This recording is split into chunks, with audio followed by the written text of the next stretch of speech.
Alam mo ba kung anong mga PC games ang hindi talaga tinatantanan ng mga tao ngayon? Baka isa ka sa mga adik dito.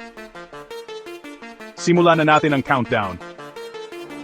Pang-10 sa listahan natin, Apex Legends. Fast-paced battle royale na laging may bagong update at super intense ang laban. Pang-9, Grand Theft Auto V Online.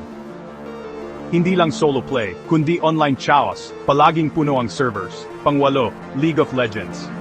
Walang tatalo sa tindi ng community at dami ng players nito worldwide. Pang-7, Destiny 2. Hindi lang ito pang console, marami ring PC players ang hooked sa raids at events. Pang-6, PUBG Battlegrounds.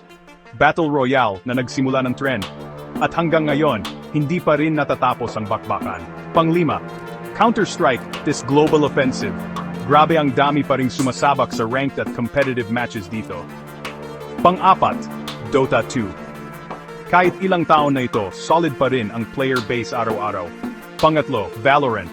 Tactical shooter na sobrang popular sa mga competitive gamers at esports fans. Pang-2, Minecraft.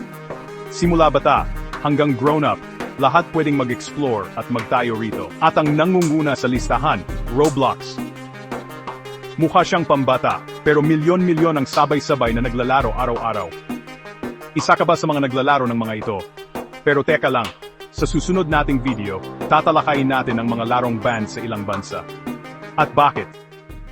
Abangan sa susunod na video.